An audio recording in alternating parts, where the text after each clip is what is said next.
トップバッターは1986年発売の OVA、メガゾーン2-3の第2弾にあたる作品、秘密区ださいを紹介するわ。確かマクロスのスタッフが関わった作品だったな。本作は1983年の機構創世記モスピーダの後番組として企画されたものが原型となっていて、三木本春彦氏や板野一郎氏などが再結集して制作された作品となってるの。そのため、マクロスと共通してロボットと巨大宇宙船、そして美少女アイドル歌手という、大きな3つの柱が立てられているわ。どうしてメカと美少女って相性いいんだろうな。物語としては遥か未来を舞台としているけど、登場人物たちはそれを当初知らず、自分たちは1980年代の東京にいると思ってるの。実は主人公の矢作省吾をはじめとした住人は、巨大な宇宙船であるメガゾーン2-3の中にいて、バハムートというコンピュータによって制御された偽りの街に住んでいたの。ちょうど発売時期と同時期の設定なんだな。バハムートの端末でもある起動バイク、ガーランドに乗ったことで、省吾は偶然にもそのことを知ってしまうわ。そしてバハムートによって生み出されていたバーチャルアイドルである時祭りイブと出会い、メガゾーンが生まれた理由や、人類の未来をかけての戦いに身を投じていくという物語ね。このイブがまた可愛いんだよな。さて本作、元々が OVA 作品ということもあって、パート1の時点で、テレビ放送できないような表現がちらほら見られたの。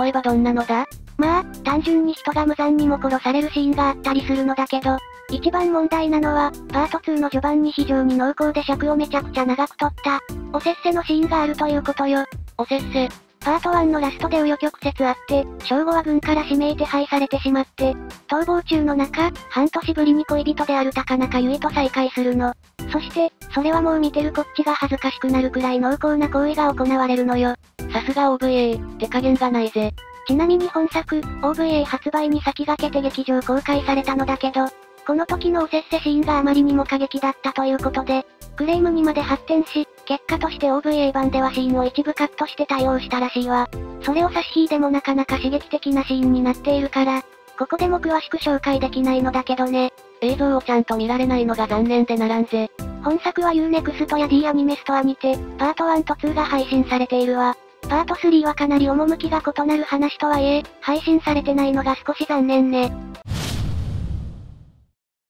2作品目は1985年から87年まで放送されたハイスクール鬼面組を紹介するわ。原作は週刊少年ジャンプにて連載された漫画作品で、元々は3年鬼面組として中学を舞台としていたのだけど、その続編としてタイトルを変更して連載されたのが本作となっているわ。ハイスクールの方はタイトルは知っていたが、3年鬼面組ってのは初耳だったぜ。一応高校という学校を舞台としていて、一同霊、霊越号、出席吉、大魔神、物干し大の5人組、通称、鬼面組、がメインとなって、様々な変人たちを巻き込んで繰り広げられるドタバタラブコメディとなってるわ。そうそう、この5人の顔は知ってるぜ。この5人、今ではレジェンドクラスの声優さんが担当してるのがすごいわよね。昭和期のアニメあるあるだぜ。それに主題歌を担当したのがおにゃんこクラブ、という点も、当時相当話題になっていたそうよ。おにゃんこクラブとか、今の子は絶対知らないだろ。AKB や坂道シリーズの先輩格といえば想像はつくでしょうね。さて、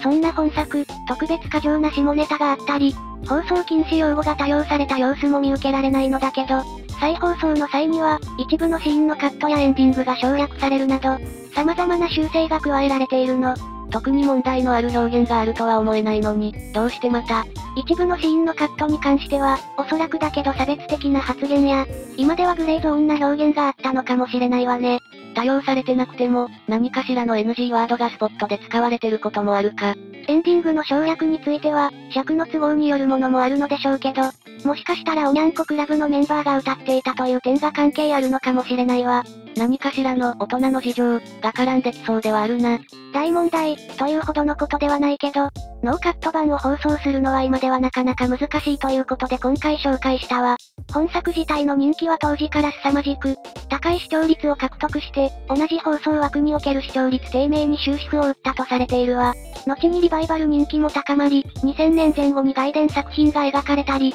2001年には新作のフラッシュ鬼面組が月刊少年ガンガンにて連載されたのよ。最近レトロアニメのリメイクが流行ってるし、本作もそうなったら嬉しい作品かもな。本作も Unext や D アニメストアにて配信されているわ。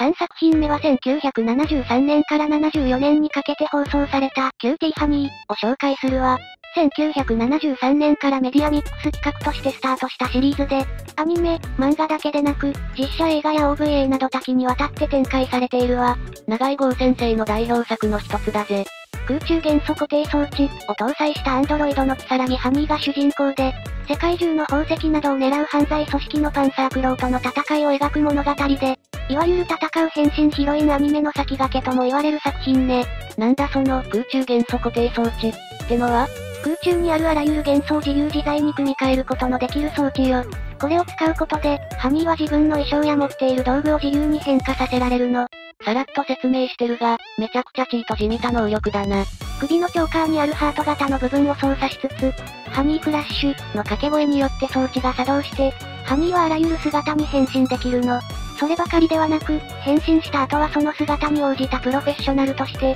様々な能力を発揮できるわ。そして最も戦闘に長けた姿がキューティーハニーというわけ。見た目が変わるだけでなく、能力まで姿に応じて変わるってわけか。やっぱりチートだぜ。で、この姿が変わるプロセスが問題となっているのよ。というと？装置の効果は元素を組み替える、ということはさっき話したでしょ？つまり、すでに存在するものを別なものに作り変えるというわけ。そのため、衣装を変える際には着ている服が一旦バラバラになってから、別の服装になって戻ってくるという感じになっているの。要するに、一度全裸になるという工程を挟むのよ。全裸？作中でも、ハニーのセクシーダイナマイトなボディがあらわになってから、変身を完了するというシーンが書かれていたわ。当然、そのたわわもがっつりとあらわになっていたのよ。なるほど、これは今では放送できん。放送当時に特別クレームがあったという噂は特にないのだけど、裏番組が8時だよ全員集合、だったこともあって視聴率的に苦戦して、最終的に放送局側の意向によって、当時としては短い2クールで終了となってしまったわ。ドリフ相手ジャブが悪すぎたな。それでも検討した方だとは思うけどね。90年代以降、セーラームーンシリーズの流れを組む形で、リメイク作であるキューティーハニーフラッシュが放送されたり、永井豪先生の画量50周年を記念して、キューティーハニーユニバースも放送されたけど、1作目ほどの露骨な描写そのものは減らされることになったわ。まあ、こっちはこっちで決して、な描写がないわけではないけどね。見比べてみるのも面白いかもな。本作は Unext で配信されているわ。4作品目は1987年から88年にかけて放送されたレモンエンジェルシリーズを紹介するわ。5分間の深夜アニメとして放送された作品で、もともとはクリームレモンという OVA 作品から派生したものだったわ。ほうほう、OVA から派生したテレビアニメか。各話が特別つながりのないショートストーリーとなっているのだけど、それもそのはずで、本作は同名のアイドルグループである、レモンエンジェルのメンバーや楽曲を売り出すためのアニメだったのよ。プロモーション用のアニメ作品ってわけか。メンバーは各話のヒロイン役の声優として参加していて、その中には、今でも現役で声優として活動する桜井智さんもいたのよ。セイント・テールや、ミレイヌ・ジーナスをやってたあの人か。アイドルグループをアニメを通して売り込むというのは当時としては斬新で、大元となったクリームレモンの宣伝も兼ねていたのよ。そんな本作だけど、深夜に放送された5分間のショートアニメということで、なんとなく察しがつくんじゃないかしら？もしかして内容がな感じだったのか？その通りよ。そもそもな話、元になっているクリームレモンという作品は、アダルトアニメシリーズだったのだから。なんだっていわゆる美少女アニメと呼ばれるアダルトアニメの先駆け的な作品で、当時はなかなかの人気を誇っていたそうよ。なるほど。80年代といえばいわゆるロリブームの時代だもんな。そんなわけだから、本作レモンエンジェルでも多少な描写が存在していたの。当時のテレビ局における放送倫理をギリギリクリアする程度だったけど、今じゃもちろん完全にアウトになってるわ。当時の基準でギリギリだったなら当然だよな。でもなんだかんだと、全部で4作品も作られているという点から、当時の人気が伺えるわね。ある意味で良い時代だったってわけだな。本作は Amazon プライムにて配信されているわ。余談だけど、本作の21世紀版と位置づけられている作品として、2006年に、レモンエンジェルプロジェクト、というアニメが放送されていたわ。と言っても、話の関連性はほとんどないし、当然だけどな描写もなかったわ。一瞬期待しちまったじゃないかこら。何をじゃ。5作品目は1985年に放送されたダーキペアを紹介するわ。た高千穂遥先生による同名の SF 小説が原作となっていて、22世紀の未来における銀河系を舞台に、犯罪トラブルコンサルタント、通称トラコンの主人公、ケイト・ユリが活躍するという物語よ。ジャッキー佐藤と牧上田かな？それはビューティーペア、あんたはいくつだ？まあ、実はその女子プロレスのタッグ名が由来になってる作品なのだけどね。マジか。本作の書籍は1980年から2018年までの長きにわたって刊行され、優秀な SF 作品に贈られる星雲賞を2度も受賞しているほどなの。そんなに由緒ある作品だったか。赤毛で情熱的なケイと、黒髪ロングのフェミニン系のユリという、魅力的な二人によるコンビが人気を博したわね。正反対な見た目のバディモノってのは見栄えが良いもんだぜ。近年でも40周年を記念してブルーレイボックスが発売されたり、スマートフォンゲームのアリス・ギア・アイリスとコラボするなど、何かと話題になっていたわ。40年前の作品がコラボするとは驚きだぜ。で、そんな作品が今じゃ放送できなさそうってのは、やっぱりな内容があったからか？パッと見はそんな印象もあるけど、実は内容的にはさほど問題ない作品なのよ。それは意外。実は本作、ちょっと曰く付きのアニメになってて、ケイとユリのデザインなど、特にキャラクターの造形の部分について、原作者とアニメ制作サイドで一悶着あったそうなのよ。ああ、そういう話もよくあるよな。なんでも、アニメ化前に決定した二人の服装のデザインなどは、高千穂先生も納得して OK していたそうなの。でも実際にアニメ化されるまでに、制作側で紆余曲折あったらしくて、微妙にデザインが変更されたもので放送されてしまったそうなのよ。うわ、それは原作者としては面白くない話だぜ。おそらく、制作内での伝達のミスなどが原因だとは思うけど、そんなことがあったから、高千穂先生はアニメ作品についてはやや否定的になってて、一時期は SNS でも苦言を呈していたそうよ。アニメ作品の原作者の権限って、今でこそ問題になったりしてるが、80年代当時じゃ本当に立場が弱かっただろうしな。もう40年も前の話だとしても、当事者としては印象が悪いのも仕方ないわよね。幸いというか、劇場版では高千穂先生の意向によって元のデザインに戻されたそうだけどね。それで多少誘引は下がったのかもな。本作は Unext やバンダイチャンネルにて配信されているわ。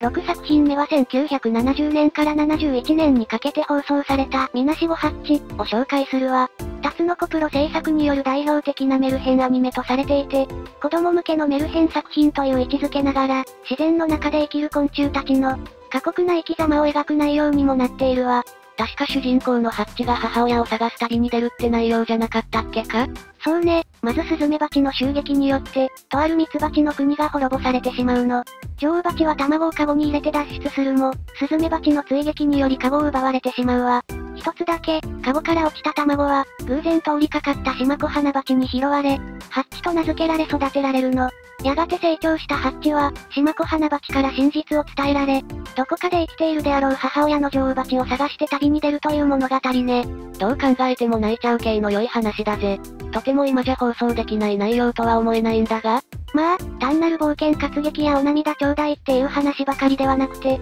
様々な昆虫たちの最後を見届けるという展開も多い、ハードな作風も見られたわ。ああ、過酷な生き様を描くって言ってたしな。割とシャレにならないレベルで無残な最後を迎える昆虫なんかもいて、当時のキッズたちは本作を見て、昆虫界の生存競争を学んだのかもしれないわね。多分違うと思う。とはいえ、それらのせいで放送できないとされているわけではないわ。本作は昭和期アニメによくある、放送禁止用語が使われていた作品の一つなの。放送禁止用語か。そもそも、タイトルの、みなしご、からしてアウトな感じがするぜ。そういうイメージはあるけど、みなしご、は別に放送禁止用語ではないわよ。あれ、そうだったのか。本作で問題となったのは、第52話である、病院の虫野郎、という回で、この話に登場する、不潔な怠け者のブラク、という言葉が、被差別部落を連想させる、として、1974年、そして2008年の再放送時に放送を中止したことがあるのよ。ああ、ブラックって表現は確かに今じゃ NG だぜ。